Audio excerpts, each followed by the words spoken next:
So I'm doing a personal illness narrative from the perspective of somebody that is went through cancer and kind of just their overall experience and what they learned from their experience. So here we go. First of all, it's impossible to generalize cancer. Not only are the types of cancer and their treatments extremely diverse and completely different, but everyone's experience with cancer is completely different.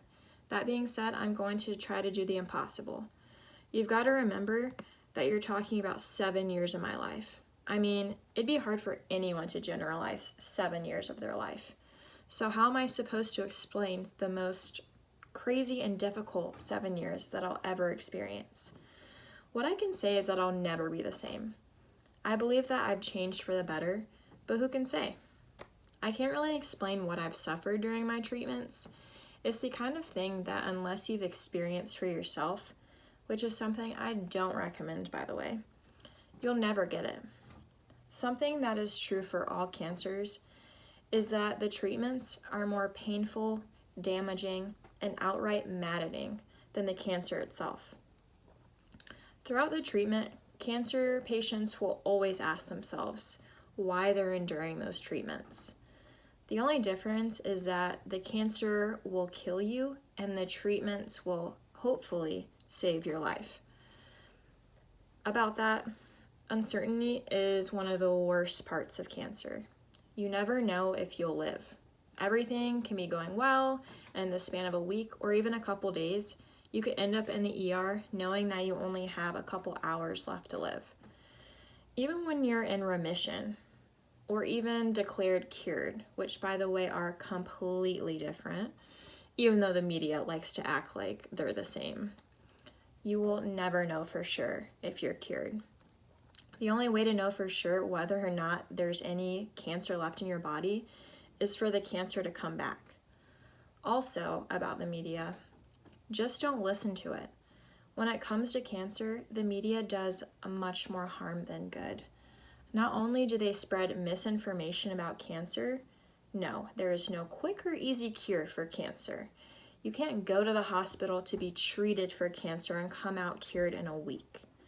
For most cancers, you have to spend months in and out of hospitals, and the treatments will likely bring you closer to death before they actually start helping you. But some of the nonsense they spread actually do tangible harm to the cancer community. I remember talking with a person from the Joanne Pang Foundation, which is a nonprofit that helps collect umbilical stem cells for transplants, such as the one I received, who said that a single episode of a medical drama led to a huge drop in life-saving bone marrow donations. The episode portrayed bone marrow donations as being extremely painful, and as a result of their desire to increase drama in their show, actual donations dropped and have never recovered from it. The script writers indirectly killed a great many cancer patients. When it comes to cancer in the media, the best thing you can do is to turn off the TV and go look it up for yourself from trusted resources, places like the Mayo Clinic or Stanford Health or an actual doctor, preferably oncologists or cancer specialists. I don't think my cancer experience was all that bad. I'd never want to go through it again, but the lessons and experiences that I learned from my battles with cancer are invaluable to me. I am still weak, and I have a bunch of health issues due to the side effects from my treatments, but cancer also made me who I am today. It helped me have confidence that no matter what happens next, I've already conquered the hardest part of my life. I made lifelong friends who really understand me and whom I really understand them. A sort of fellowship of suffering, as Andy Stanley puts it. And cancer shaped the way I view the world. You never appreciate how valuable your life is, how beautiful everyday experiences are, until they're almost ripped away from your hands. I never want to forget how lucky I am that I can just go to school, or even that I'm able to leave my house to go for a walk. And there you go, that's mine. So I really liked this illness narrative that I chose just because it wasn't necessarily about like specific treatments and like all the specific details about cancer, more just like a broad general like overview of their cancer experience. So that's why I thought the quest narrative best fit the one that I chose, just because after reading the file that you sent us about the 3 different types of narratives, for the quest narrative it said, the narrator in a quest narrative shows us what it's like to be in pain. She shares her hopes and fears and sense or lack of sense about the meaning of suffering and the possibility of death, rather than telling others what they should do in order to return to their former state. Quest narratives bear witness to the experience and share wisdom.